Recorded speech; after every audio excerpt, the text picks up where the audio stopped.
Hey everyone. I recently have been trying to get back into model cars again. I haven't done it since, or building model cars. I haven't done it since I was in, um, since I was in high school. But I dug everything up that I could and started piecing together my whole setup again. And this time around, I'm going to introduce using an airbrush and so forth. But I wanted to kind of do a little unboxing of a kit here that I just picked up, just to kind of test my skills again and try to learn this all learn this all over, and then integrate a lot of the cool stuff these days that folks are doing. Back when I sort of got out of this, the internet wasn't quite what it is today, so you didn't have the ability to necessarily search around the internet to find all of the different pictures of the car that you wanted to make a model of or anything to get things certain ways. You had to sift through magazines. Occasionally there were news groups with folks that did some model cars and stuff, so the sharing of information wasn't quite as prolific as it was today. So there was a lot of stuff that you kind of learned through trial and error and everything, and so kind of dipping my toes back in this these days, it seems that there's an incredible amount of information. So apart from fixing a couple of broken models that had fallen over and so forth, I haven't really done much yet. So I picked up a simple kit, or I say simple, I picked up, I think, a good kit to start with, the 68 Shelby GT-500 Mustang. Not the correct year for the one in Gone in 60 Seconds, but I am going to paint it ultimately with a color that's kind of similar here. This is a Tester's, what color was this? It's not listed on the can. Not important. It's this kind of gunmetal-ish gray color. Should be pretty neat with this. So let's go ahead and unbox this and take a look at it and see what we have here. This is always the fun part. It's hard not to open the box right away. I always enjoyed opening it up and just seeing. In fact, most of my models that I still have that are unbuilt, I have quite a few of them. I would always open the box right away and see what was in there to get an idea. But you can see, starting off, it is just a bog standard one. This isn't a multi-kit. They do say that it comes with a couple of different decals. And the ones pictured here, I'm hoping that they come with black ones, because the white decals for the GT500 on here, I don't think the white would go great with the gray, but we'll see what we have. So let's have at it here. This isn't really necessarily a review of the kit or anything. It just seems like a good place to start. And yeah, so usually, if you're not familiar with any kind of model kits or whatever, they all the pieces come on this thing called a sprue or a tree. All of this is injected molded. It's a polystyrene or a styrene plastic, and they all end up on these trees. You cut them out of the trees and you can paint them and so forth. So right here we have all of our chrome pieces, our bumpers, grills, our wheels, accents for the engine. So pretty good amount of stuff. We have the intake manifold. I'll set that aside here. Our clear part, which is, I'm holding these not on the frame. Our clear parts, which in this case is just our windshield and rear window. And then we have our actual, looks like our kit. Let's see if we can get some lighting better here. And it's playing around with the new camera setup and lighting setup, so bear with me here with this as well.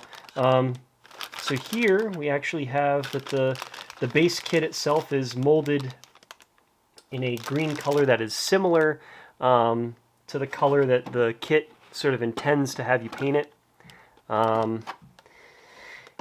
Doesn't matter so much. Most of the time the kits are kind of done that way. They always used to be. If the kit was like say a red car, you would see it kind of molded in a red styrene, but most of the time things were generally a white or gray color when I was doing this last.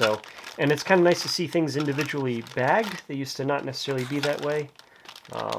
We have our tires, which don't look like anything like a fancy kind of tire of any sort of kind, but I gotta pay attention where I'm putting this in the frame. Not a fancy kind of tire, just sort of your generic run-of-the-mill tire. They do include, it looks like a straight axle here, so I wonder if they intend for the rear tires to move. AMT kits, I don't know how they are these days either, but they always were kind of funny that way. They would actually try to give you some rolling wheels and stuff, as opposed to, say, the Revell and Monogram ones, which just sort of had like a snap-on wheel they would roll. It's kind of hit or miss if they actually worked. Some of our generic pieces also individually bagged. We'll open these bags up and kind of look at some of those in more detail as well. The rest of our parts here.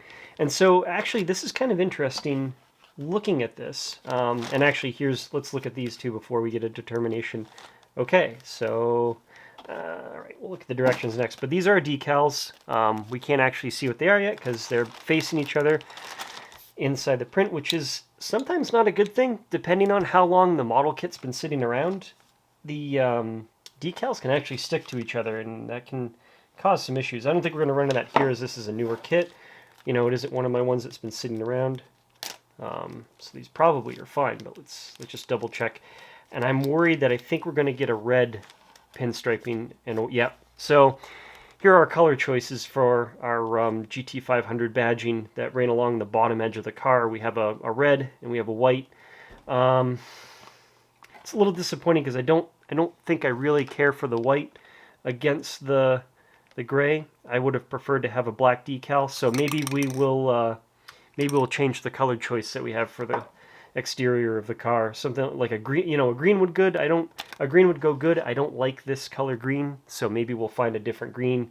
Actually, in looking some of my paint options, we have this acrylic green.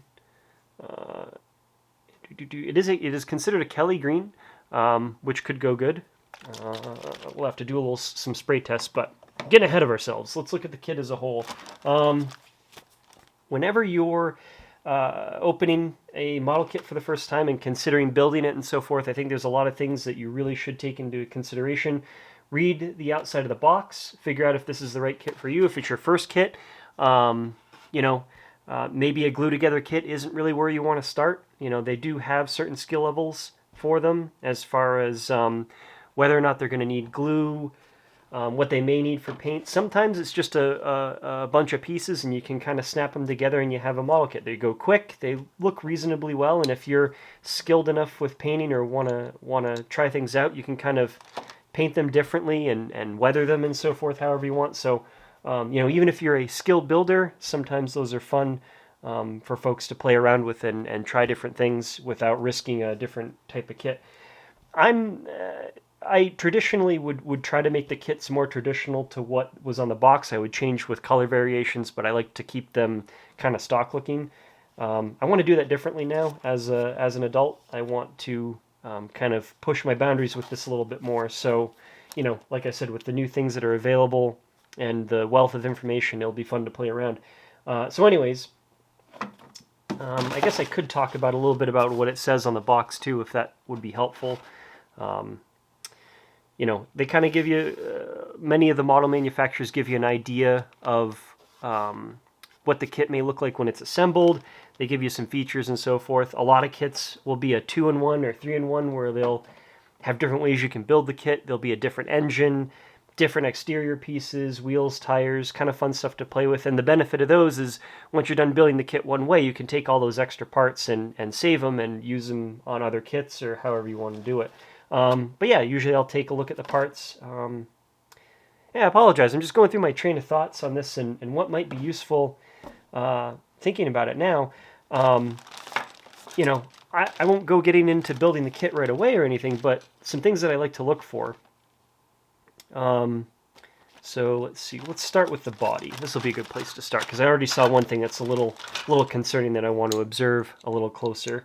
And concerning in the sense of it's just going to be important to note as we go further in this. So the body of the car will kind of set some of the tone as to how much of the kit's going to be a struggle down the road. And looking at some of this will tell you it. So we have, it looks to be, if the camera can really pick up on it, it looks to be that we have, looks like bits of cardboard stuck to the kit itself, stuck to the body of this. I don't know, you know, maybe it was how it was stored before it was all packaged up and put into the box. It's kind of hard to tell. But where this is an injected molded product, meaning either under pressure or in a liquid form, the plastic is forced into a die, and then as it cools into the shape inside of the die, it's then removed and set aside. That's why you have on the what they call the sprue, these areas are actually the holes and passages where that plastic would be pushed through. So they essentially mold into those places. And as we go into this a little deeper, I'll explain some of that. But one thing that you can tell right away, usually when you start looking at the body or some of the other parts, is what they call flashing, which will be areas that there isn't actually a lot of flashing on this, so it's hard to show here, but like let's see if the camera's going to pick this up. These little kind of tabs here, these aren't actually intended to be part of the mold, but what happens is as they mold these over time, they wear out. The dies themselves wear out, and they'll get larger spaces in them, air gaps in certain areas, and any of those air gaps get filled up with plastic. So within the die, there's an air gap here that's gotten filled with plastic. So you have to go along and remove all of that on the part to make it look more realistic, because obviously that's not on, on the actual car. So you got to pay attention to that when you're looking at it. And so, like right here, we see an injection line. Let's see if we can, yeah. So this line here is a line that's in part of that injection mold that we actually have to take care of by sanding it off and making it flush with the rest of it before we even consider painting this car. You can see some of it on the lines on the roof here too. So you really kind of want to take a look at all of your parts before you start really like getting into painting it. You got to kind of come up with a plan of attack on how you're going to solve some of these problems. And that's, honestly, it's one of the things that really drew me to this hobby as a kid. Was it wasn't just, the artistic elements of creating as most as realistic of a car as I could, but it was problem solving some of those things. And so like with the body too, you kind of want to, especially like if this is a car from an older set, or an older model set, you want to pay attention to how straight the body is. AMT kits in particular are they're not a bad quality kit, but sometimes I've had bodies that are kind of warped, so it'll be twisted. And so, you got to figure out ways of dealing with that. And one of the things I used to do was with a hairdryer, you kind of heat it up a little bit and maybe set some weights in certain areas or tape it down in certain areas on the desk or whatnot, to help get everything straight again. This one's actually really nice and straight. I think this will make a really good kit. But, if this is warped, or say the chassis section is warped, that can really kind of give you an idea what you're in for down the road. So I like to look over the parts and see if there's any major problems right away. And so far, this is looking pretty good. We have the interior tub. All of your interior components fit in here. And an interesting one on this in particular, just at a quick glance, is most kits that you'll run into will actually have the door sections, the inner door panels, will actually be a separate part that you'll paint separately and put in there. And it kind of helps with the realism a bit because you have a nice panel line. And this one, it looks like it's already molded in, but the way it's in set, it's hard to tell. We'll have to get into some of the other pieces. So let's see, let's open up another one of these here. And, now that we've opened it, it's not a big deal. We're not running into any problems here. These things won't go bad or anything like that. The worst case, they just get kind of dusty. So what's a good one to open up here? Well, since we got a free-floating seat part here, let's go ahead and open this up.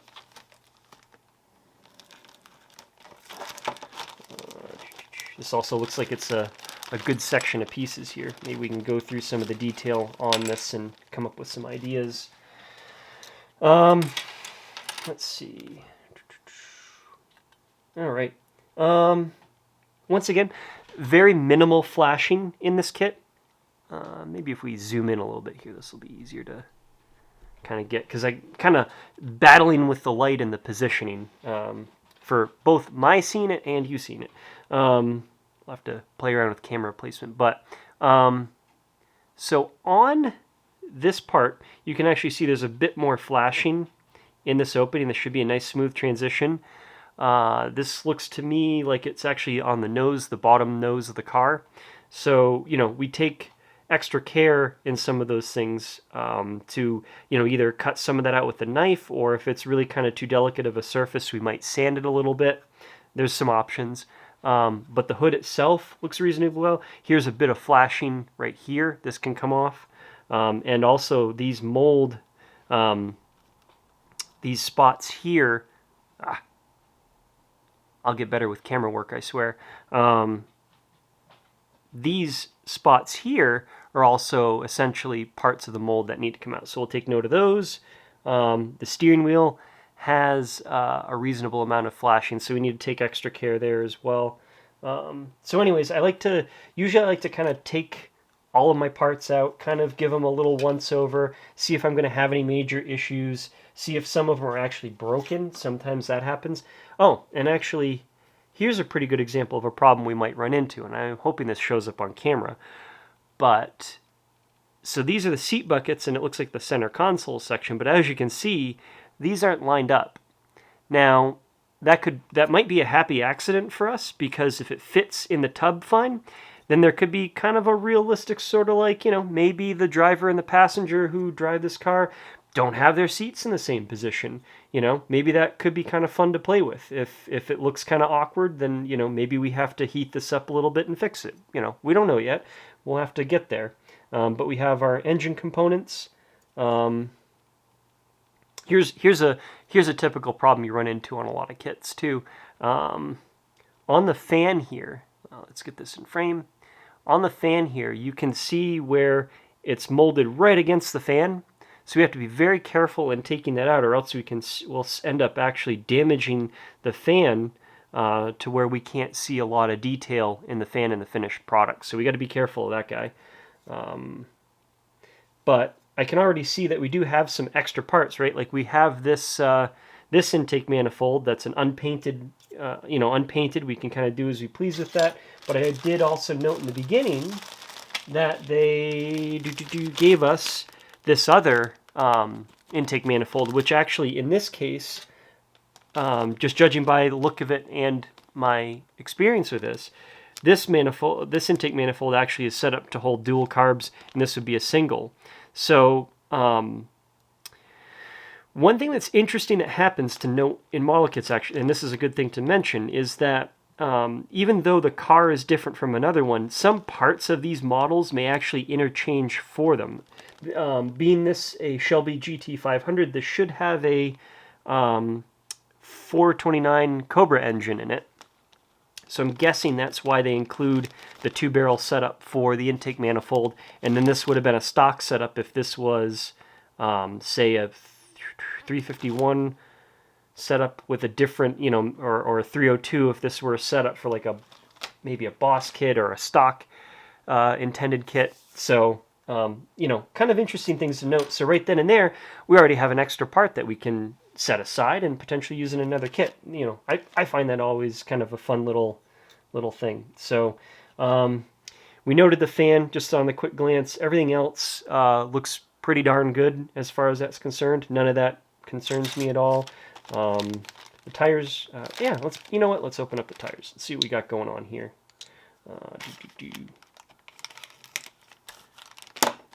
So in the tires, it's interesting too with these. I'm actually happy how they packaged these, because a lot of times they'll actually be similar to the sprues or the trees. They'll actually mold the tires in a similar fashion, and you have to take out the connecting bits, and they're always a little tough to remove where they were connected. We can see these are actually, it's kind of neat because these are not a solid rubber tire. They're actually hollow in here like a traditional tire. So when we put together the wheels that go in this, that'll be fun to kind of play with. And we want to take note on these in particular. They're a little kind of warped here, so we want to be careful when we get it together to make sure that looks appropriate. But these are nice tires. Look at the detail on the tread. If the camera's picking it up here, it's playing its focus game. The detail on the tread's pretty cool. We do have an injection line we have to worry about, but I'm going to try something a little different. I used to use just kind of sandpaper and go around the edge of it, but I think what I want to do is get like some 800 grit chuck this up in my Dremel tool and actually run the tire on it a little bit just to kind of give it a road-worn look, potentially. We'll play with that going forward. So let's see, we're down to this last tree of your standard styrene parts. Let's move these guys out of the way.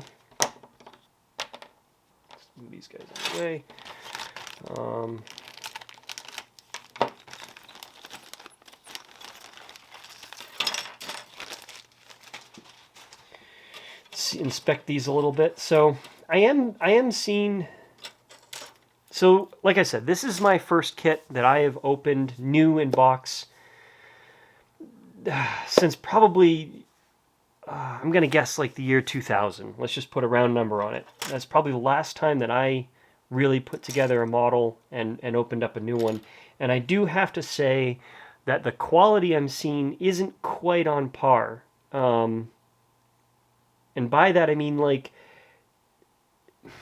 a good so it's going to be hard to show this on camera, but on this rear differential piece, this is a really thin part. Some of the plastic that's actually part of this is as thin as some of the flashing you would typically get on models.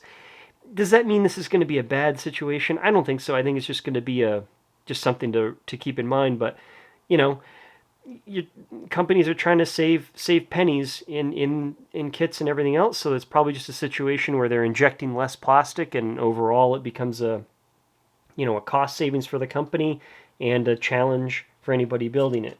Not to say that this is a bad quality kit so far or anything, but I am seeing on these sprues in particular, I am seeing way more flashing. There's a good amount of flashing here that needs to come off. Around these muffler pieces, I'm guessing there's more flashing. Thankfully, in this case, it's more on the sprue than the actual parts. But, as we take these off, we want to be careful about that and cognizant of it as we get them together to clean up those spots. I think we've got a good place to start. Here's the dash out of it they give you, and this is pretty good. Little bits of flashing, no big deal, pretty typical. Some spots that we want to sand to kind of fix the way this dash looks here. But I think we've got some good places to start here. So where to go from here? Where would I traditionally go? How much do I want to include in this first video? What are we at for time here? So we're doing 23 minutes.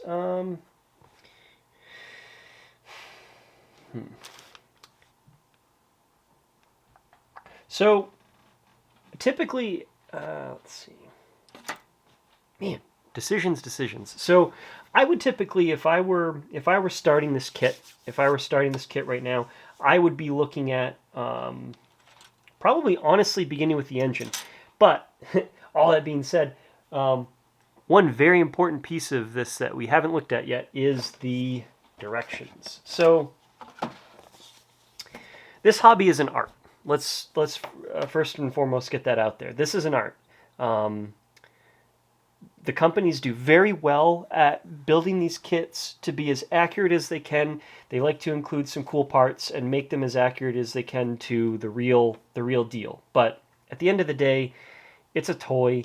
They're not perfect, and you have to work around some of those problems in general. So, don't be afraid to think outside the box. Don't be afraid to, if you find that some pieces are missing or they're not quite the way you would like them or something like that. Don't let that hold you up in putting it together.